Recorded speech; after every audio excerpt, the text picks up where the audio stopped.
Selamat pagi semua. Hari ini kami akan membentangkan tentang product pitching.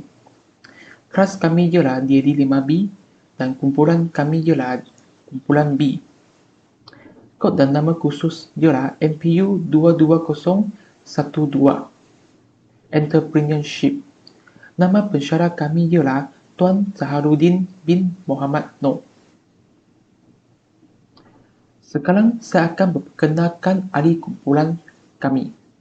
Yang pertama ialah Yong Sin Pong, yang kedua ialah Ong Seng Kai, yang ketiga ialah Alia Sakilan binti Muhammad Zabri, yang keempat ialah Nur Fikriah binti Abdul Aziz. Seterusnya saya akan memperkenalkan nama perniagaan kami. Nama perniagaan kami ialah Fruit Paradise Cupcake. Hai, Assalamualaikum. Nama saya Alia Syakira binti Muhammad Zamri. Nombor bancik saya 01DAD21F1076. Hari ini saya akan menjelaskan lebih lanjut tentang pengenalan produk kami. Produk yang kami pilih adalah Fruit Paradise Cupcake. Pada dasarnya, mengapa kami memilih produk ini adalah Fruit Paradise Cupcake ini seumpama mini cake. Makanan ini adalah makanan pencuci mulut, mudah untuk dimakan dalam beberapa gigitan tanpa perlu dipotong. Maksudnya kalau kek biasa tu kan, kalau kita jual kek biasa macam kek hari jadi tu, kalau nak makan kita kena potong dulu, potong bagi sama rata. Tapi kalau untuk Fruit Paradise Cupcake ini, kita boleh nikmati dalam hanya beberapa gigitan saja tanpa perlu dipotong. Ini adalah antara sebab mengapa kami menjual produk ini. Sebab-sebab lain adalah ianya digemari oleh semua golongan, menjadi tumpuan oleh kanak-kanak. Maksudnya kalau ada sesuatu acara seperti majlis hari jadi ke kan, kanak-kanak ni mereka akan tuju kepada cupcake tersebut lah, kerana cupcake ni dia kecil kan, dia kecil, lepas tu dia warna-warni. So kalau budak-budak makan, diorang dapat nikmati makanan tu dan habiskan dengan serta-merta. Sebab ada setengah budak ni, dia kalau kita bagi makanan apa-apa, dia memilih kan. Macam kalau kita bagi kek, sepotong kek yang besar tu sekalipun, mereka mungkin akan mengambil masa yang lama untuk menikmati kek tersebut, ataupun mereka mungkin tidak habis kerana mereka tidak menggemarinya. Tetapi saya yakin dan saya jamin Fruit Paradise Cupcake ni akan dinikmati oleh kanak-kanak tersebut. Seterusnya adalah kos pengeluaran yang sedikit. Dan yang terakhir sekali, mendatangkan untung yang lumayan. Maksudnya dekat sini, untuk menjual Fruit Paradise Cupcake, kita tidak mengeluarkan kita tidak mengeluarkan kos yang besar, tetapi kita mendapat untung yang banyak sebabkan oleh kek tu berada dalam bentuk yang mini. Maksudnya bila kita membuat adunan yang banyak tu boleh menjadi lebih banyaknya mini cupcake tersebut. Seterusnya, saya akan menerangkan lebih lanjut tentang pengenalan BMC. Definisi BMC iaitu Business Model Canvas ialah sebuah pelan bagi perjalanan operasi perniagaan, mengenal pasti sumber pendapatan, sasaran pelanggan, produk dan kos. Bahasa mudahnya, BMC ni membuat kesimpulan secara holistik mengenai bisnes anda. BMC sangat popular dan berguna di kalangan startup company dan membantu dalam rangka kerja inovasi pada masa hadapan. Selain itu, BMC adalah alat yang boleh membantu dalam mencapai target ataupun misi dan visi perniagaan. Maksudnya adalah BMC ni membantu sesebuah perniagaan ini untuk melanjut ke arah yang lebih jauh. Contohnya, untuk saya menerangkan lebih lanjut ni, BMC ni adalah satu business model canvas yang dapat menjayakan lagi ataupun orang kata mencapai target lebih lagi dalam sesebuah perniagaan tersebut. Maksudnya BMC ni adalah sangatlah penting untuk kita terapkan dalam sesebuah perniagaan supaya perniagaan tu akan terus maju. Kita dapat tengok perkembangan sama ada dari segi untung ataupun kerugian sesebuah perniagaan tu. Ini adalah antara mengapa kita harus menerapkan BMC dalam kita punya perniagaan. Selamat pagi. Nama saya Ong Seng Kai. Nombor pendaftaran saya 01 DAD 21F1077. Saya akan sambungkan pembintangan. Yang pertama ialah rakan kongsi utama. Perniagaan fruit cake boleh berbeza-beza bergantung pada skala dan sifat operasi. Berikut ialah beberapa rakan kongsi penting yang beroperasi untuk perniagaan fruit cupcake. Yang pertama, pembekalan. Ini adalah rakan kongsi penting kerana mereka menyediakan anda bahan dan bahan yang diperlu untuk membuat fruit cupcake. Pembekalan utama untuk perniagaan fruit cupcake mungkin termasuk pembekalan buah-buahan, syarikat, pembekalan tepung dan pembakaran, pembekal penusu dan pembekal bungkusan. Yang kedua ialah penghematan penghantaran. Jika anda menawarkan pasaran dalam talian atau perkhidmatan penghantaran, bekerjasama dengan syarikat penghantaran tempat atau apa penghantaran makanan boleh menjadi penting untuk memastikan penghantaran fruit cupcake anda tempat pada masa dan cekap. Selain itu, pasaran dalam talian. Jika anda menjual fruit cupcake anda dalam talian, platform seperti Foodpanda atau GrabFood boleh menjadi rakan kongsi yang berharga untuk mengakau bekalan pelanggan yang lebih luas. Seterusnya, aktiviti utama. Terdapat 3 poin yang saya rasa penting iaitu pembangunan resepi, mencipta dan memperhalusi resepi untuk fruit cupcake anda ialah aktiviti asas. Bereksperimen dengan pelbagai jenis buah, kombinasi rasa dan nisbah ramuan untuk mencapai rasa dan tekstur yang diingini adalah penting. Yang kedua, pembungkusan. Pembungkusan fruit cupcake anda dengan betul untuk mengekalkan kesegaran dan daya tarikan adalah penting. Pertimbangan pilihan pembungkusan mesra alam jika kemapanan adalah sebagai daripada model beringini anda. Yang last sekali, perkhidmatan pelanggan. Menyediakan perkhidmatan pelanggan yang cemerlang termasuk menjawab pertanyaan, menangani kebimbangan dan mengendalikan pasaran secara profesional adalah penting untuk menggekalkan pelanggan. Sumber utama untuk perniagaan fruit cupcake ialah aset, bahan dan elemen penting yang diperlu untuk mengendalikan dan menyampaikan produk atau perkhidmatan anda dengan jayanya. Sumber utama yang pertama ialah buruh mahir, mempunyai tukang roti dan kaki tangan dapur yang mahir yang boleh melaksanakan resepi anda dengan tepat adalah penting. Kepakaran mereka memastikan konsistensi rasa dan kualiti kek cawan anda. Yang kedua ialah penjenamaan dan logo. Identiti jenama anda termasuk logo dan elemen reka bentuk ialah sumber yang membantu membezakan fruit cupcake anda daripada pesaing dan mencipta imej yang boleh dikenali. Akhir sekali, maklum balas pelanggan.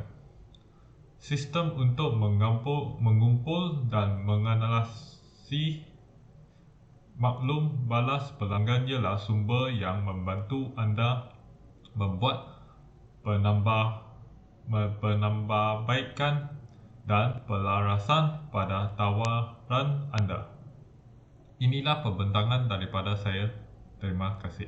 Selamat pagi, nama saya Yong Sing Fong. Nombor pendaftaran saya adalah 01DD21F1078. Sekarang saya akan berteruskan untuk pembentangan tentang cadangan nilai. Cadangan nilai kek cawan buah-buahan terletak pada gabungan rasa dan kualiti yang unik yang menjadikannya hidangan menarik dan lazat untuk pengguna. Berikut ialah beberapa aspek utama cadangan nilai kek cawan buah-buahan. Cadangan nilai yang pertama ialah mempunyai berbagai rasa. Kek cawan buah-buahan menawarkan berbagai perisa dan tekstur, menggabungkan kemanisan kek dengan kemanisan semula jadi dan juga kemanisan buah-buahan. Berbagai ini menarik minat individu yang mempunyai pilihan rasa yang berbeza. Cadangan nilai yang kedua ialah menggunakan bahan semula jadi. Contoh, buah-buahan. Banyak kek cawan buah-buahan dibuat dengan buah-buahan asli, memberikan rasa semula jadi dan sihat. Ini boleh menjadi titik jualan untuk pengguna yang mementingkan kesihatan yang mencari pencuci mulut dengan lebih sedikit bahan tambahan tiruan. Cadangan nilai yang ketiga ialah kesegaran dan kualiti. Kek cawan buah-buahan yang dibuat dengan baik sering dikaitkan dengan kesegaran dan bahan-bahan berkualiti tinggi. Ini boleh mewujudkan persepsi terhadap produk premium. Jadi, cadangan nilai kek cawan buah-buahan berkisar pada rasa yang berbagai, penggunaan bahan semula jadi, kesegaran dan kualiti menjadikannya pilihan yang menarik untuk pengguna yang mencari pilihan pencuci mulut atau makanan ringan yang lazat dan selalunya lebih sihat. Selain itu, hubungan pelanggan. Hubungan pelanggan untuk kek cawan buah-buahan seperti mana-mana produk makanan adalah aspek penting dalam perniagaan yang berjaya. Meminat dan mengekalkan hubungan pelanggan yang positif boleh membawa kepada kesetiaan pelanggan dan perniagaan berulang. Berikut ialah 3 elemen utama berhubungan pelanggan untuk kek cawan buah-buahan. Hubungan pelanggan yang pertama ialah perlibatan pelanggan. Berinteraksi dengan pelanggan melalui berbagai saluran seperti interaksi bersemuka, media sosial, pemasaran email atau tambah web. Membolehkah anda meminat ikatan yang lebih kukuh dengan mereka dan juga menjawab soalan, ulasan dan maklum balas menunjukkan bahawa anda menghargai input mereka. Hubungan pelanggan yang kedua ialah kualiti dan konsisten. Menghantar kek cawan buah-buahan berkualiti tinggi secara konsisten adalah penting. Pelanggan mengharapkan kek cawan mereka rasa lazat, kelihatan menarik dan memenuhi jangkaan mereka setiap kali mereka membuat pembelian. Hubungan pelanggan yang ketiga ialah program kesetiaan. Kami boleh melaksanakan program kesetiaan yang memberi ganjaran kepada pelanggan yang kerap dengan diskaun atau item percuma, boleh memberi insentif kepada perniagaan berulang dan memupuk hubungan jangka panjang. Seterusnya ialah segmen pelanggan kepada kek cawan buah-buahan.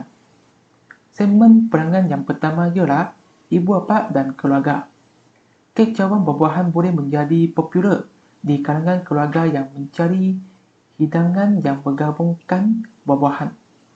yang berpotensi menarik kepada ibu bapa yang ingin menawarkan pilihan yang lebih sihat kepada anak-anak mereka. Segmen pelanggan yang kedua ialah perancang acara dan caterer.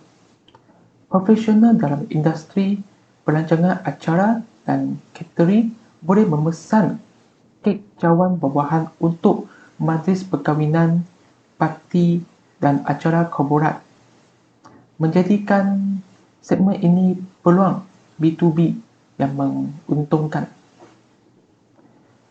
Segmen pelanggan yang ketiga ialah pelajar dan dewasa muda. Pelajar kolej dan dewasa muda sering menikmati layanan yang memanjangkan. Memasakkan kek cawan buah-buahan di lokasi perhampiran kolej atau universiti boleh menyasarkan demografi ini. Itu sahaja untuk pembentangan saya. Nama saya Nofikra binti Abdul Aziz. Nombor matrik saya 01DD21F1038. Jadi saya akan bentangkan tajuk seterusnya iaitu cost structure. Cost structure ada 3. Yang pertama adalah kos berubah. Jadi kos berubah ini akan berubah secara langsung dengan tingkat output, iaitu semakin banyak output yang dihasilkan, semakin tinggi kos berubah yang perlu ditanggung. Kos berubah ini tidak akan wujud jika output SIFA sebagai contoh bagi kos berubah perniagaan kami adalah upah buruh dan kos bahan mentah. Berikutnya, kos tidak berkaitan. Kos tidak berkaitan adalah kos yang tidak berguna. Yang ketiga, kos tetap. Antara contoh kos tetap kami adalah gaji. So, gaji yang akan dibayar kepada pekerja setiap bulan adalah tetap. Berikutnya, kos utility. Sebagai contoh, bil listrik, bil internet dan bil telefon. Jadi, tajuk berikutnya ialah revenue stream ataupun aliran pendapatan. Jadi, aliran pendapatan yang pertama bagi perniagaan kami ialah penjualan barang, iaitu perniagaan kami menjalankan jualan dessert ataupun manisan, iaitu Fruit Paradise Cupcake. Selain itu, kami juga memperolehi pendapatan melalui bayaran perkhidmatan. Jadi perniagaan kami melakukan perkhidmatan penghantaran makanan ataupun lebih dikenali sebagai COD. Dan perkhidmatan tersebut kami mengenakan cas yang berpatutan dan tidak membebankan. Kesimpulannya, berdasarkan perancangan yang kami lakukan, kek cawan buah-buahan ataupun Fruit Paradise Cupcake sesuai untuk diniagakan berdasarkan ciri-ciri penting termasuklah sasaran pasaran dan saiz pasaran. Dengan lebih mementingkan kualiti dan kuantiti yang diniagakan, kami yakin produk ini mampu untuk bersaing dalam dunia manisan atau lebih dikenali sebagai dessert. Jadi, perancangan di atas merupakan titik permulaan bagi perniagaan kami. Kami juga sudah menitik beratkan semua aspek termasuklah kos-kos yang berkaitan dengan perniagaan ini. Sekian, terima kasih. Itu sahaja daripada kumpulan kami.